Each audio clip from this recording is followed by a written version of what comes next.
Corona కనిపెట్టినోడికే current పెడతారా? ప్రపంచం అంతా ప్రశాంతంగా పడుకుంటే పొట్ల తిప్పుద్దేంటరా మీకు? అడిగిన దానికి అబద్ధాలు చెప్పావనుకో గన్నేరు పప్పులో గబ్బిలు ముంచేసి గొంతులు కుక్కేత. ఫాస్ట్గా అడగనా స్లోగా అడగనా? మాస్క్ వేసుకున్నాడు. కరోనా కారణం ఎవరు? గబ్బిలం. చింగ్ పాంగ్. తలక్రిందులుగా తపస్సు చేసుకుందని తీసుకొచ్చి తావా ఫ్రై చేసుకుని తిని ప్రపంచాన్ని తలక్రిందులు చేశారు కదా. సూపుకు బాగుంటుంది అనుకున్నాం కానీ ఇన్ని సవాళ్ళు వేస్తే అనుకోలేదు. కొత్త వైరస్ ఏదో కక్కినట్టున్నారు. పాతదే రిలీజ్ చేసాం. అప్పుడే దేశాలు దాటినట్టుంది. మా వస్తువు అయినా వైరస్ అయినా అందరికి అందుబాటులో ఉంటుంది. కందిపప్పు ఇష్టం, పెసరపప్పు ఇష్టం, పాము పప్పు. పాము చూస్తే మీరు పాసుకెళ్ళేస్తారు కానీ పాము పకోడీ చేసుకుని తింటారు తెలుసా? ఈ వైరస్ కి వ్యాక్సినేషన్ ఎప్పుడు వదులుతారు? ఇప్పుడప్పుడే రాదులేండి. ఓ వారంలో వదులుతాం. ఓ మంత్లో మీ ముందు ఉంటుంది. 6 నెలలు అవైలబుల్ గా ఉంటుంది. చెప్తా ఆల్రెడీ అందుబాటులోనే ఉంది. జనంలో బాగా భయం పెరిగాక బయటకు వదిలి బిజినెస్ చేసుకుందామని.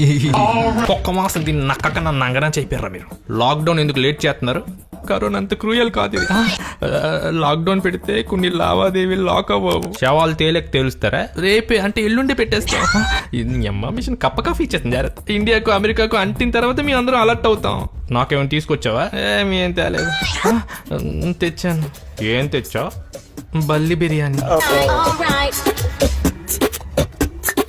మీరు మారాలా?